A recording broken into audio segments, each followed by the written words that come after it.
My name is Kate Terry and I'm a marketing and advertising student at Leeds Beckett University. I'm from a seaside town called Whitstable in the southeast of England. I only originally decided to come to uni in the September of last year, after not getting the grades I expected and thinking about whether it was more viable to go straight to work and questioning the amount of money it would cost. Although I decided to come to uni, I also decided to go travelling in January.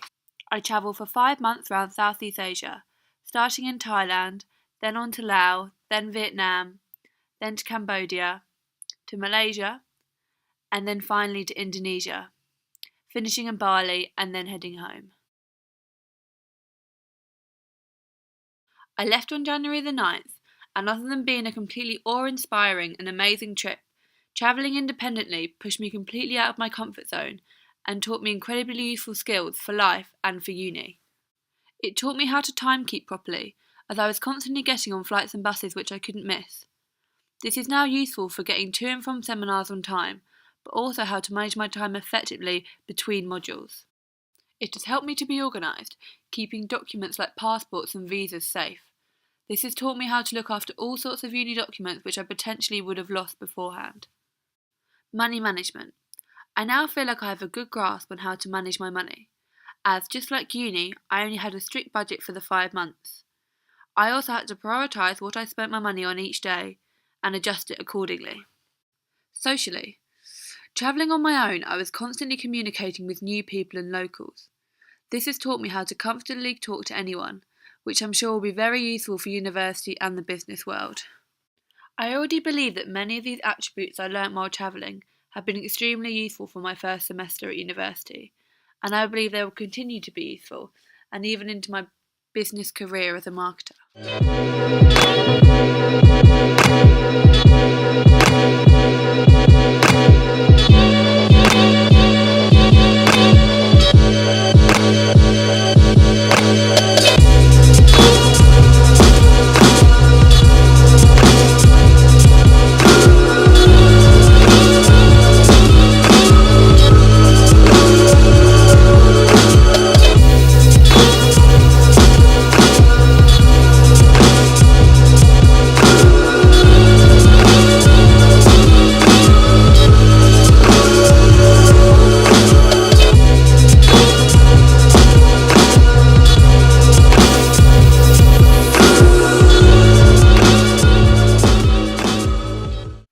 In the first semester, we did lots of activities which taught us our strengths and weaknesses, and also what sort of learners we are. This included doing the personal performance factors and completing the Enterprising You website. Some of it I did already know, but lots of it was new and interesting to discover about myself. Here are some of my strengths. All throughout school I've been told that I'm well motivated. I think it's because I've always had to put in a lot of hard work to get my grades, whereas some other people I know can just breathe past and do well. But I do know this is a great life skill to have, and I'm sure it will get me far in my career as I'm not scared of hard work.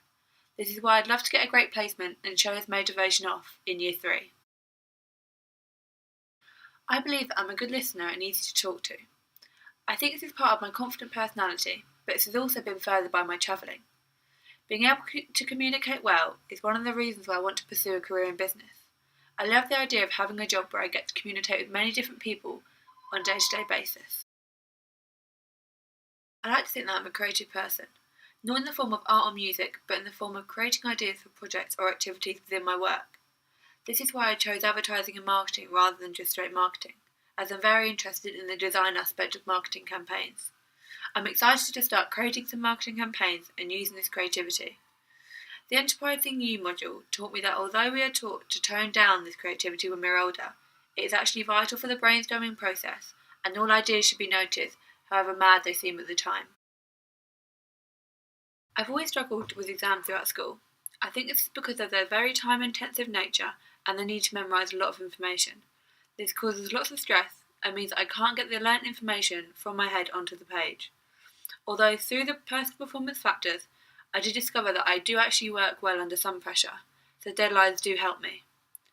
By the end of the seminars with Ruth's tests, I should get used to the exam pressure and be able to perform my best. Sometimes I struggle to take criticism about my work. This is because I always put a lot of time and effort in it, meaning I take the criticism too personally and sometimes to heart. I'm hugely aware this is something I'm going to have to improve to be a marketer, as my work is going to be constantly critiqued in the workplace and it's not always going to be positive.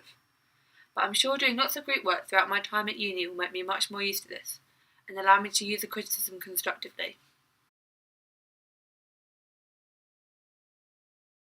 All throughout school I've had a lot of external direction, in forms of homework, papers to read, activities to do, and help whenever needed. Obviously I know that at universities isn't the case, so I'm slowly starting to know how to learn very independently, by finding the right reading to do on my own, and doing assignments without the help of tutors.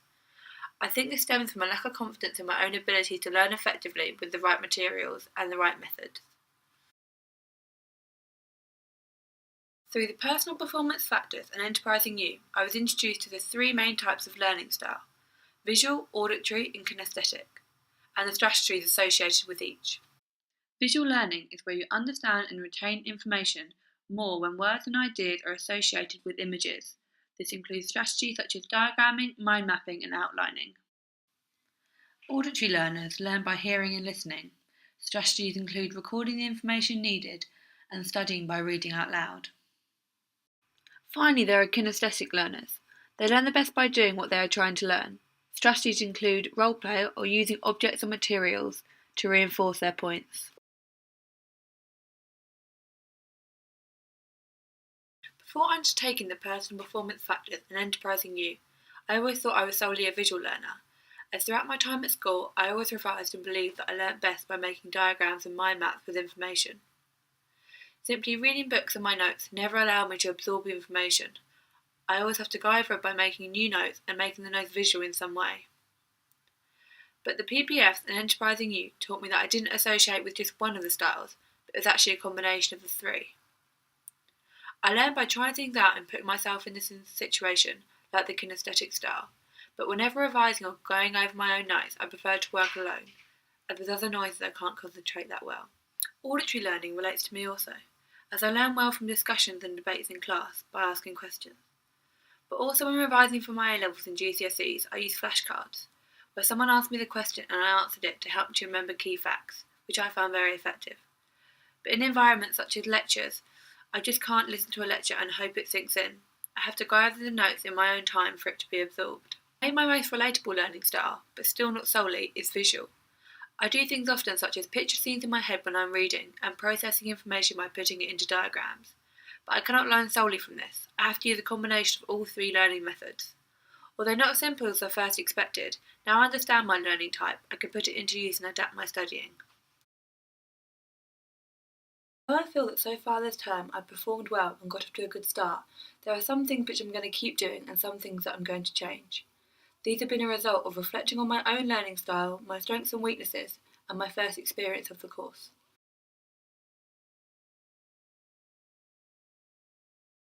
I'm going to start recording my lectures, as although I can get the lecture notes and the VLE, lots of useful knowledge is said during the lecture that I cannot remember straight away or get time to write down.